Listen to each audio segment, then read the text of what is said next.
I am seeing the past days and even weeks, people around me are having regrets. They're making themselves so guilty, guilt tripping themselves about all the things that didn't go right the past year.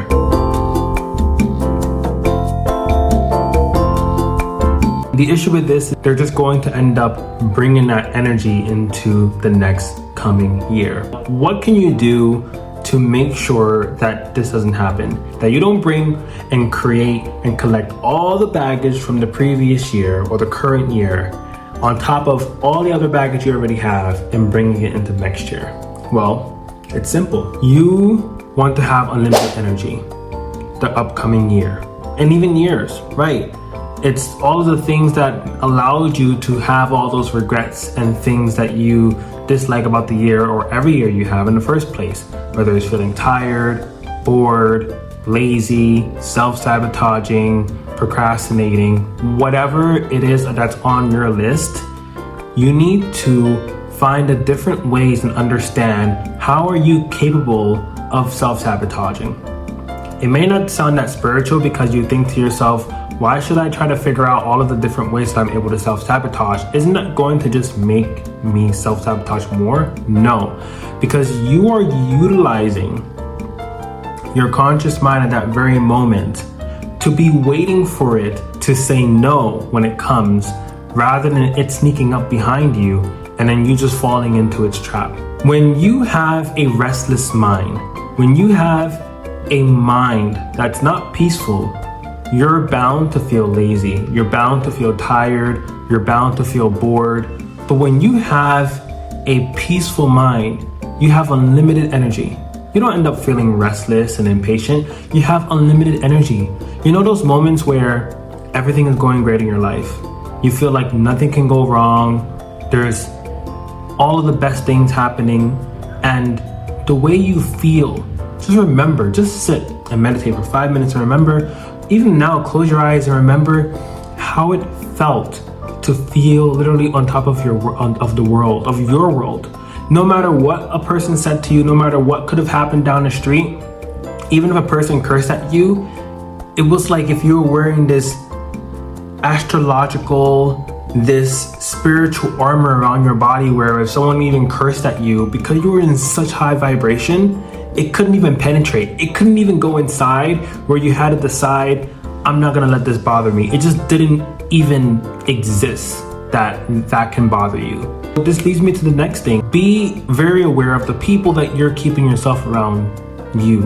And I know this is a very common thing that people tend to hear, like, you know, you become the 5th person or the 6th person of the 5 people you hang around with.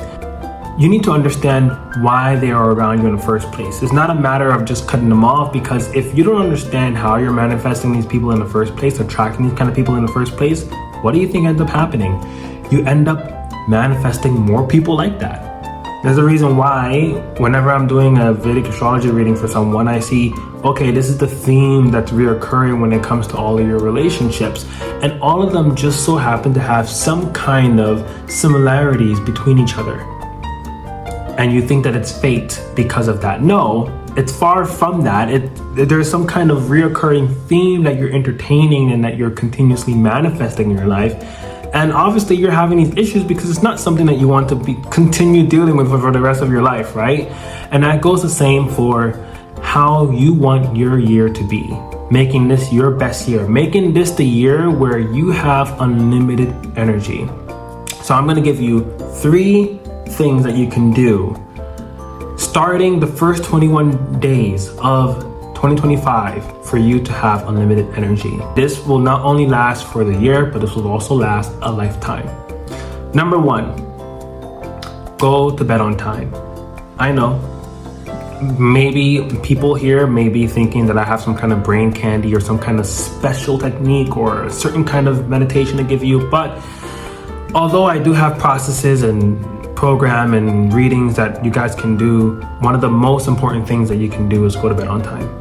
Because when you go to bed on time, you end up having, like, I don't know if you can even recall how it feels to be awake prior to the sun waking up, the sun rising, and you absorbing that energy.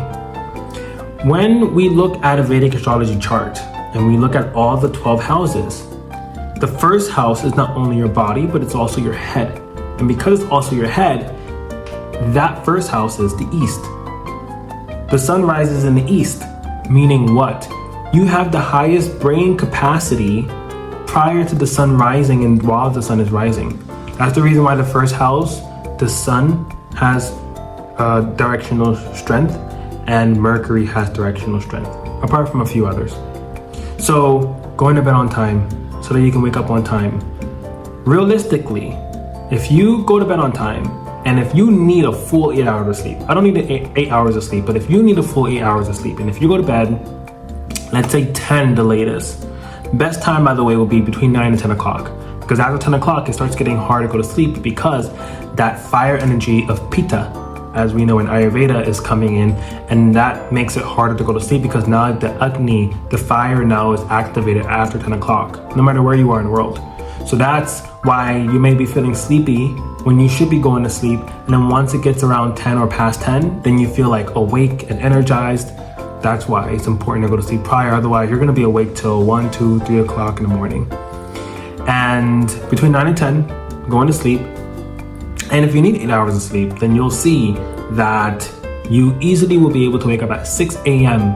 Now you may hear, hey, 6 a.m., oh my gosh. But if you're going to bed late, then that's only a couple hours of sleep. Not only will you get better, well-rested sleep, but you're also going to be resetting your biological clock on a regular, natural time frame. All the animals wake up around the same time prior to the sun rising. If you look at chickens and cocks, they end up making noise prior to the sun. The two other tips are going to be accommodation, or you can say a supplement towards the going to bed on time. One of the ways, if you have a hard time going to sleep at a good time at night, especially between 9 and 10 p.m., having one of these lights. Right here, you can see one of these lights. This is an LED light. Now, I understand that is a huge problem of using phones before going to sleep, and that itself keeping you awake, or going to sleep with phones and then you're dealing with radiations. But what's really nice about this is that it can light up your whole room, and prior to you going to sleep, you can have this in your room, and having this color light, by using this light, it actually puts off a certain kind of hormones and activity in your brain that literally helps you wind down to go to sleep. So you're no longer amped up. You know that thing that they have when they have on the phone, on the screen, where they have blue light and then they can make it like a daylight kind of color in order to help for you to go to sleep and not have blue light activating your brain and keeping it active, which ends up disturbing your sleep. That's what this can be used for. So every night when you go to sleep, maybe an hour prior, you can turn off all your lights. Maybe 30 minutes prior, you can turn off all your lights, you can chill down. Maybe you can still be on your phone, maybe you can read something, maybe you can draw, maybe you can have some intimate time or personal time with yourself or with a partner. And you can use this light. Not only does it set a nice romantic mood, but it's also just very calming. I see this for myself, where it's easier for me to just go to sleep because now my brain is being told by this color that it is time to wind down. Like in the morning, you wouldn't use this color, you would use the color blue. Right, blue light, right? It would end up activating your brain and making you more awake and more refreshed in the morning. The third thing you can do, and it's literally the most simplest thing, is just charge your phone in the other room. Because when you set your alarm, what ends up happening? You now have to get up to go and charge the room. And by the time you end up walking to your phone, to the other room, you can even do a little extra strategy, like put a copper bottle or a water bottle next to your phone. I drink out of copper bottles, but if you only drink water, plastic bottles, then that's fine. And that way, when you go ahead to turn off your alarm, you then go to drink some water. And it just wakes you up, activates your system, cleanses your system from all those hours of sleep, and then you're ready to start your day. So yeah, that's it, guys. And now I didn't go that in depth into the different ways that you could go ahead and have unlimited energy, because every single person is so unique, and that's the reason why I do my Vedic astrology readings and my website has just been revamped, so you guys can go ahead and book your sessions now. It is now open for you guys to truly see what is going to be the best way for you specifically to have unlimited energy. And we will look at different things in your chart, in your Vedic astrology chart, like what gives you a peace of mind, what gives you strength, energy, and passion, and all these different things. Because if you don't necessarily have something to wake up for, wake up to, like kind of a goal or kind of aspiration or motivation or something that you want to be manifesting or living in this life, then it's all going to be all for nothing. Comment down below if you have anything that you have a question about or would like me to speak about in an upcoming video, and see you guys next time.